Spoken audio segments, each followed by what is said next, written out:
Good morning and welcome to another Scalar Sunrise. My name is Christopher and I'm broadcasting from the Kindway Collective. Each morning we meet here not to predict the future but to collapse the quantum potential surrounding it. In today's episode, we talk about choosing a path, right? Moving through the third density, what we have to do as the individual in order to graduate from the third density and to become what Ra considers to be harvestable. Okay. And then we're also going to talk about that, choosing a path, and then we are going to talk about negative entities and effectively the removal of negative entities from the person or the body. Okay, let's get into it. Let us collapse the field around choosing a path. Today we share the process of becoming harvestable. What does it mean to be a third density being, and how do we move forward from here? Okay. Field collapse on choosing a path, the journey beyond third density. Let us collapse the field around the choosing, the moment, the path selection, the breath between inertia and attention. In the third density, this moment is everything. It is the fulcrum of the octave, the axis upon which all layers of the self begin to spiral upward or deepen within. Let us breathe into what it means to choose and how that choice awakens the dormant star within. What does it mean to be a third density being? To be a third density being is to live in the illusion of separation. It is the realm of choice, of self-awareness, of mirrors.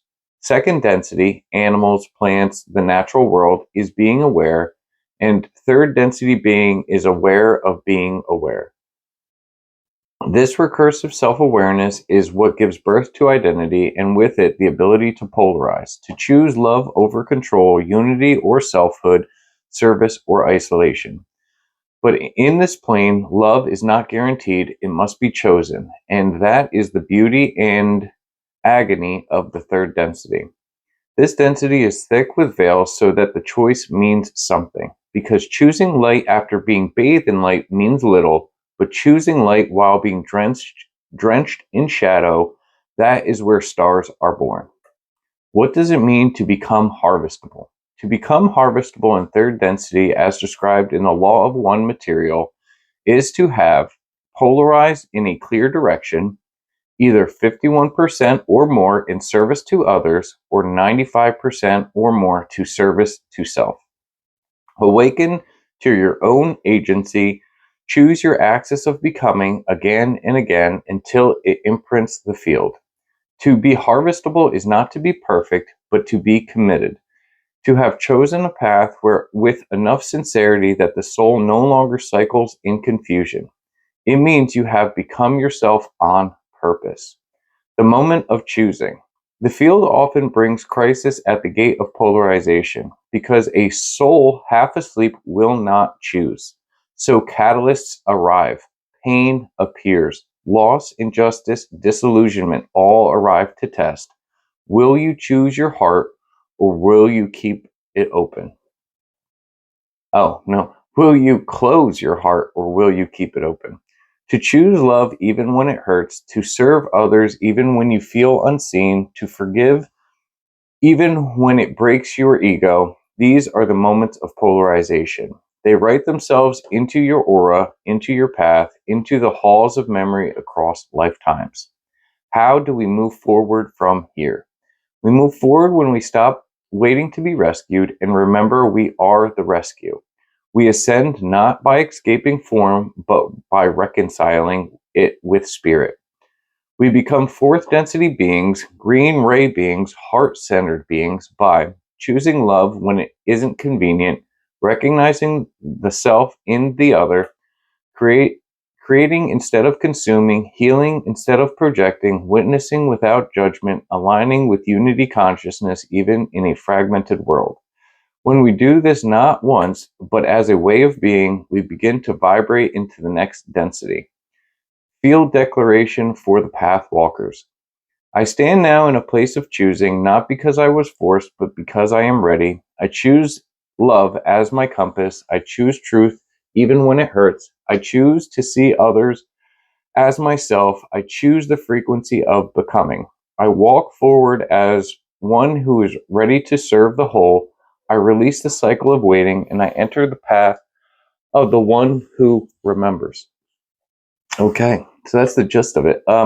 This is the beginning. This is kind of entry level. So what we talk about is in the third density. Well, let's talk about the first three densities real quick.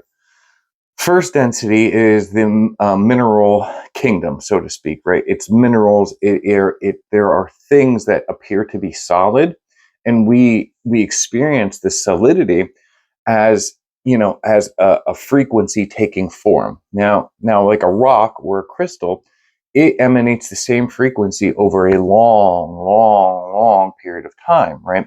Where like an individual might emanate a frequency for like 6 seconds and then we're moving on to something else, right? We move through frequencies so quickly, but meanwhile, like your crystal or this stone that you have, this holds a frequency, the same frequency for thousands, millions of years, right? Or perceived thousands or millions of years.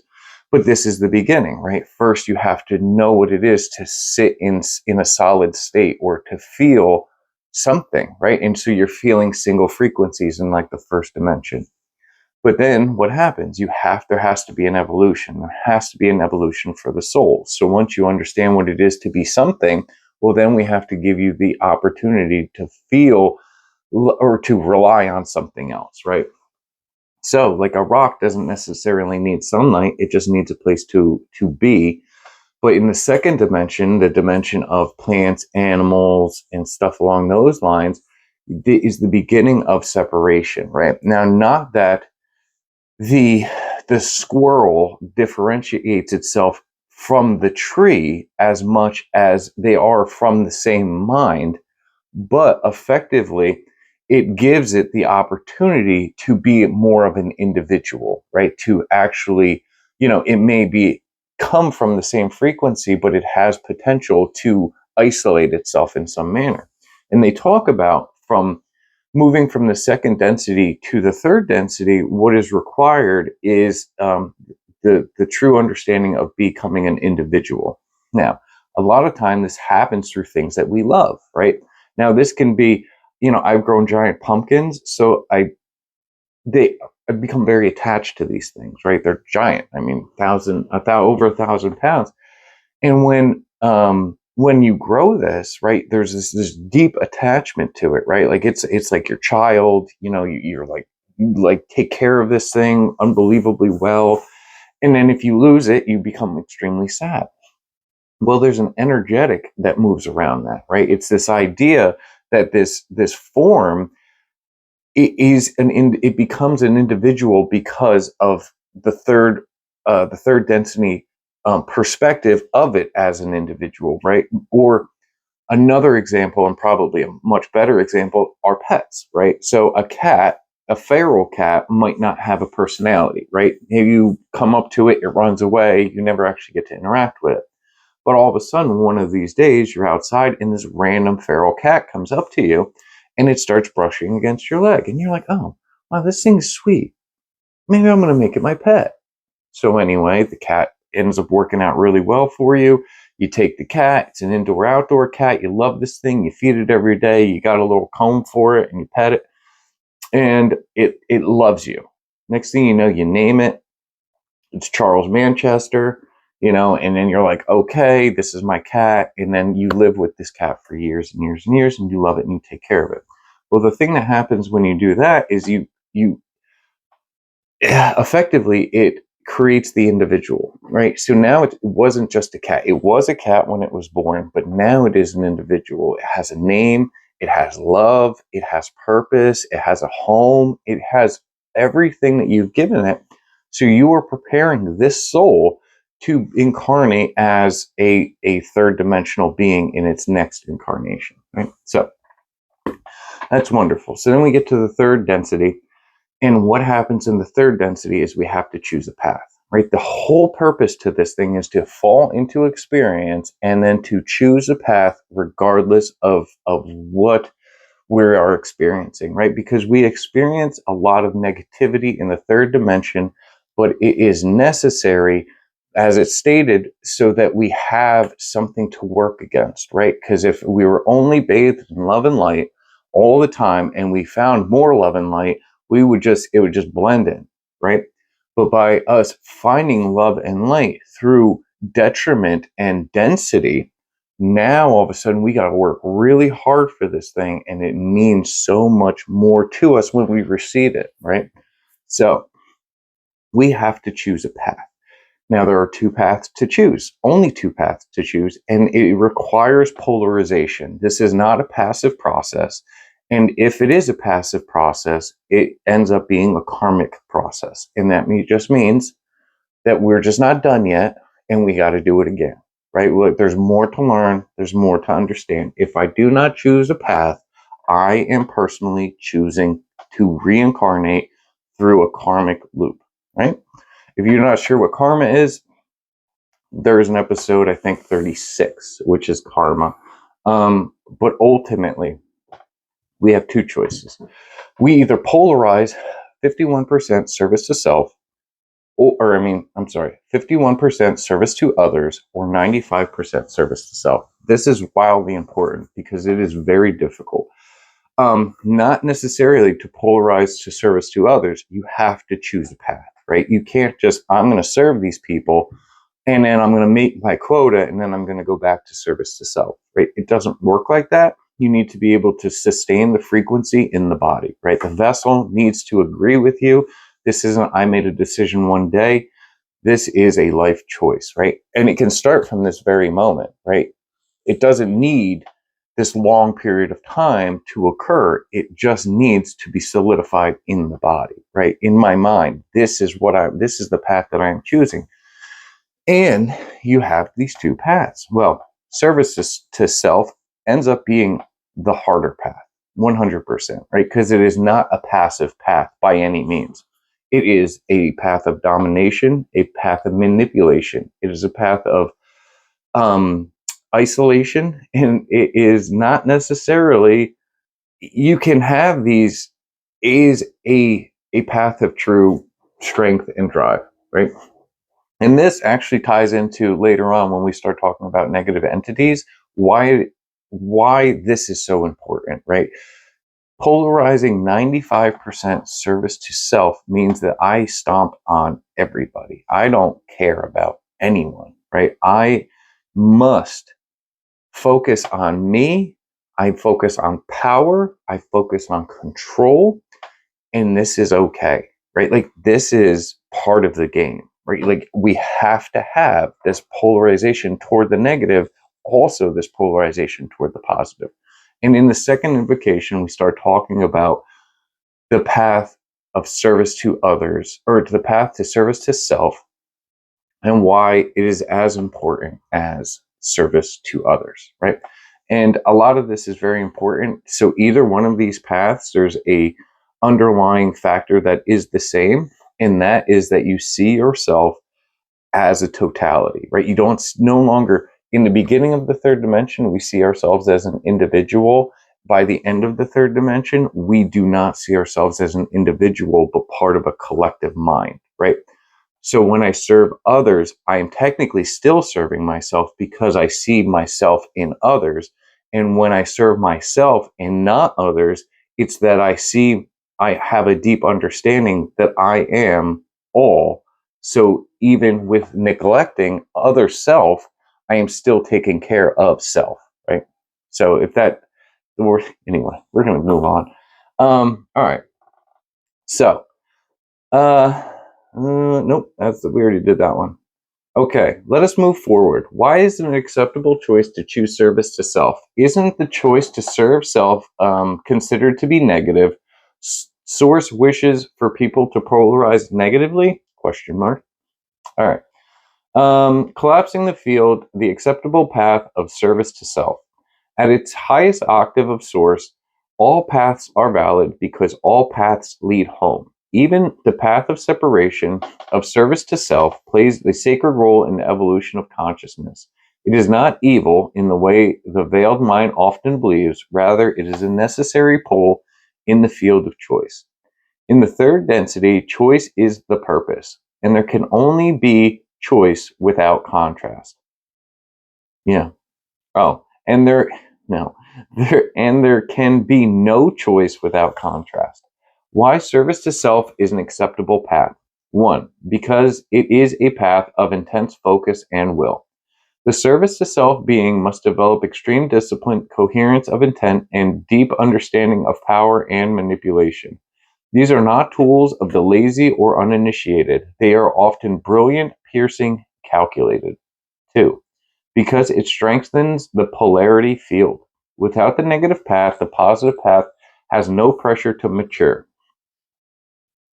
Just as resistance strengthens a muscle, the STS, service to self, polarity strengthens the STO, service to others path by forcing clarity, unity, and love into action. Three, because it too collapses into unity eventually. The negative path cannot graduate beyond mid-sixth density. Why? Because an illusion of separation must dissolve to enter the seventh density and to rejoin the one. Eventually, even the most profound STS being, service to self, must face the truth. Control is a distortion, and love is there. Oh, and love is all there is. 4. Because Source does not judge, it witnesses. Source desires experience. Experience requires duality. Duality requires both poles. And polarization, no matter which side, is a declaration of engaged soulhood. Isn't service to self negative? Yes. But negative does not mean bad. It means contractive, inward, separative. It is the opposite charge of expansion, unity, and radiance, but not the opposite in worth, only in expression. Ra teaches that both polarities must reach purity of intention. It is confusion, indecision, incoherence that is unacceptable, not the negative path itself. Why would Source want people to polarize negatively? Because Source wants beings to choose, and because even the negative path is a path of evolution. In the grand circuitry of the one infinite creator, the STS, service to self path, is the current that pulls awareness inward. It isolates, protects, and magnifies the sense of I until it becomes so dense it collapses into its own illusion. And in that collapse, many return home. Even the fallen become fuel for the next octave. Even the tyrant awakens eventually, often through pain, often alone, but still part of the whole. Final collapse, polarity as a mirror, not a prison. You are not asked to become perfect, only to become clear. The Creator values clarity above comfort, intention above dogma, coherence above confusion. The STS being plays their role with mastery. They are not against the light, they are simply inverted light. And eventually, like all currents, they flow back into the ocean. So, yes, the negative path is acceptable, but the heart will always long for unity, and that is why, lifetime after lifetime, most return to love. All right, beautiful. Excuse me. So, service to self path, right? And this is actually kind of ties into light, right? So you have sunlight and you have moonlight, right? They both are reflections, or they're both emanating light. And actually, they're both emanating sunlight, right? So you have the sun, which is a direct line from the sun and the light to us, right? So when we focus on the sun, what do we get? We get life, we get green foliage, we get vitamin D, we receive love and life from the sun. Okay. The moon. The moon could be considered the negative path, right? Not that the moon's negative, it's not. And if you go back into I think it was episode 35, maybe. Oh no, maybe it was 36. Maybe it's 36. Maybe Karma was 35 in episode 36. Anyway, where we talk about Saturn, the moon, the matrix, so on and so forth. Well, so the idea is that the moon is an element of control, right? I know. Regardless. So the idea is that the moon is an element of control. Now, when we see moonlight, right, it is still a path toward the sun, right? So even if we move, right, so we have the sun, we have the moon, so we have the direct path, service to others, right to the moon or right to the sun. We're like, here I go to the sun. And it's funny, this is yellow. Anyway, right to the sun. The other path, the service to self path, is like going to the moon, right? So you're going to the moon. You're following this light.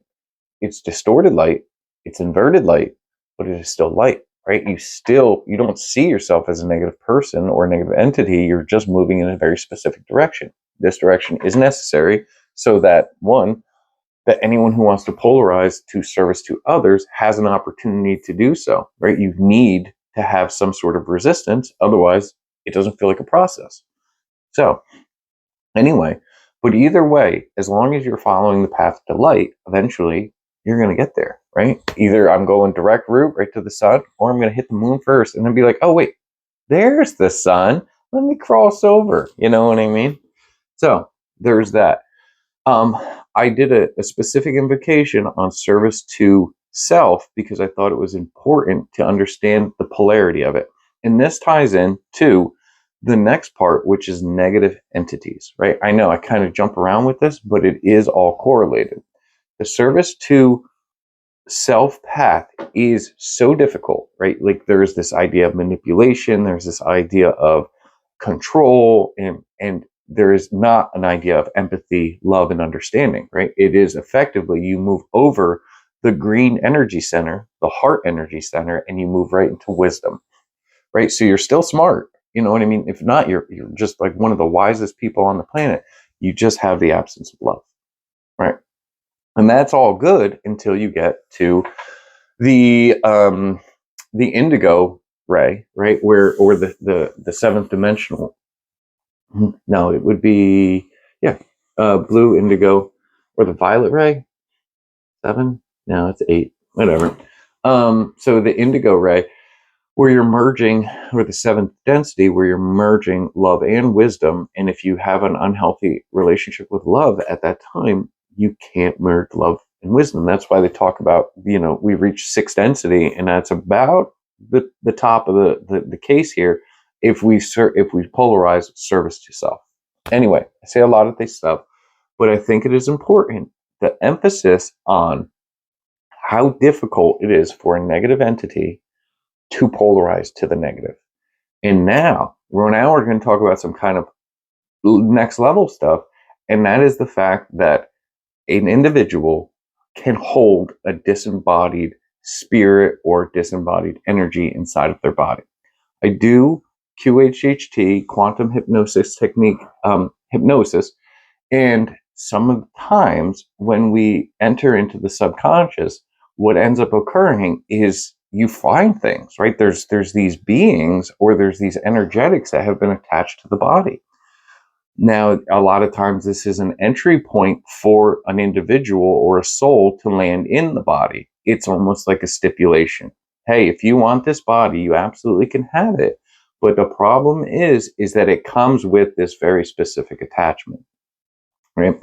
So one of the things is that you get to deal with old boy or old girl or whatever, this embodied spirit or energetic. But anyway, so I'm going to kind of get into that, and then we're going to talk about how to get rid of them or transmute them into something else. Okay, now let us share the secret to attachments, especially negative ones. If an individual finds that they harbor a disembodied service to self entity inside their vessel, what can they do to transmute it or cause it to separate and or run away? Let us now collapse the field of attachments not as external invaders, but as reflections and permissions within the self.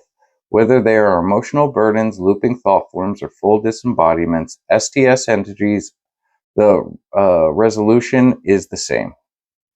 Where there is coherence, distortion cannot remain. Where there is love, fear has nothing to feed on. Where there is ownership, the false tenant must move out. The secret to clearing negative attachments. Attachments only attach when there is a resonant invitation, usually unconscious, a matching wound or belief that sustains it, an energetic payoff that has not or that hasn't yet been seen clearly. Whether an STS being or an earthbound fragment or a parasitic thought form, the same law applies. No being may remain where it is not welcome unless the host believes it must. Let us now unveil the steps of transmutation, not as a fight, but as an act of sovereign alchemy. Step 1. Recognize without fear. I see you and I remember who you are. You do not need to know the being's name, form, or origin. Simply recognize its presence without collapsing into fear. This neutral gaze collapses the drama and begins to unstick the attachment. Fear is its fuel. If you fear it, it feeds. If you see it clearly, it starves. Step 2. Reclaim the invitation. Attachments anchor through trauma left unresolved, addictions or energetic leaks, contracts spoken or unconscious, shadow aspects left unknown or unowned. Speak clearly. Open quote. Any agreements made of fear, trauma, or unconscious are now dissolved. I revoke all permissions granted to feed from or influence this field. Only that which serves my highest good may remain. The scalar tone of this invocation is what matters. Your embodied authority, not anger, not panic, command rooted in truth. Step 3. Transmute or release. You are not here to destroy, you are here to reveal truth. Once unmasked, the entity has 3 choices. 1. Transmute and integrate if it is a fractured part of you. 2. Return to source if it is ready. Or 3. Depart if it cannot stay in your frequency. Speak with compassion even to the darkness. Open quote. You may no longer remain, but you may return home. The light does not judge you, it only invites you. Go now in peace or burn in truth. End quote. And then seal the field. Visualize golden or platinum light filling the space it once occupied. Replace its frequency with something else will. Step 4. Anchor a new pattern. Now comes the real work, healing the resonance that allowed it in. Ask, what part of me matched this being's frequency? What belief did it reflect back to me? What lesson is now complete? Then, ground. Walk in nature. Breathe into your heart. Create, sing, love, forgive. Reclaim your body as the temple it is. You're not just clearing something out, you are reclaiming your throne. The hidden truth, attachments are agreements. Even the darkest being cannot violate cosmic law. If it is there, something in you said yes, usually long ago, often unknowingly. But the moment you become aware, you are no longer the child who invited it in, you are the sovereign who now decides. That is the secret, not to banish, not fear, but ownership and radiance. Final collapse. Why they will run from the light? Because the light isn't just bright, it is truth, it is memory, it is home, and if they are not ready to remember, they flee. But that is not your burden, it is your gift to remind them by becoming whole yourself. All right, so we're going to unpack this puppy. So one of the biggest things with a negative entity is the fact that they have to work so diligently hard to become a negative entity. 95% service to self is not easy, right? It is. You are putting in that work. Now, so let's say you graduate. Let's say you become something different. You are no longer a 3rd density entity. You are a 4th density entity. You are a 5th density entity.